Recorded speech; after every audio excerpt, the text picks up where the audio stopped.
Marami pa rin ang naghahabol na makauwi at nagbabakas sakali na makakuha pa ng biyahe sa Parañaque Integrated Terminal Exchange o PITX.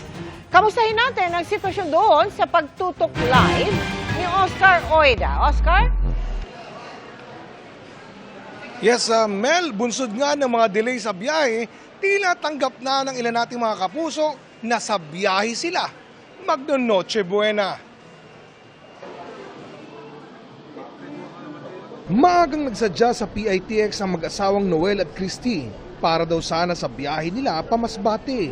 Pero alas 11 na ng umaga, wala pa ang kanilang bus. Galing kami ng Antipolo, dumating kami dito, maaga pa, mga alas 7 ata yun. Tapos, ang biyahe kasi namin, 11:30 ng umaga, Masbate City. Tapos nag-antay kami ron, pagpunta ko dun dito sa ticket booth, cancel daw kasi yung darating na mamaya yung bus na sasakyan namin alauna pa, daling araw.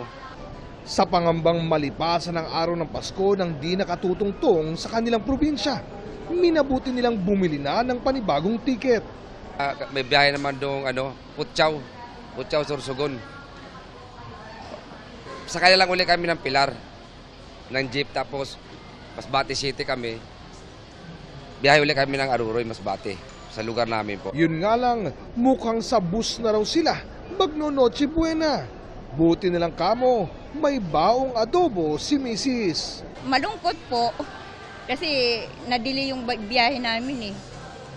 Wala po kami magawa, tiis na lang po.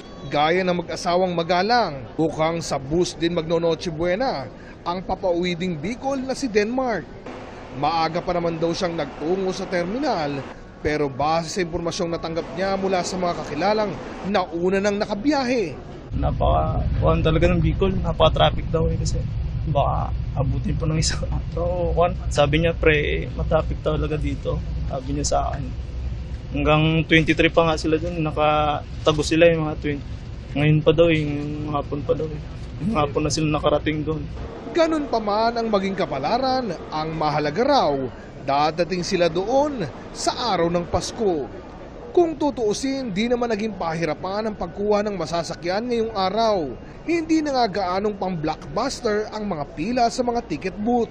Bukod sa mga idinagdag na biyahe, marami din umanong pasahero ang nagkansela ng kanilang mga tiket. Nabawasan na rin ang bilang ng mga pasahero. Kung kahapon, pasado tanghali, umabot na sa 104,000 ang bilang ng pasahero, kanina, alauna na, nasa mahigit 86,000 pa lang ang bilang. Pero marami pa rin umano yan, dahilan para patuloy na naging mahigpit ang pagbabantay sa seguridad sa terminal.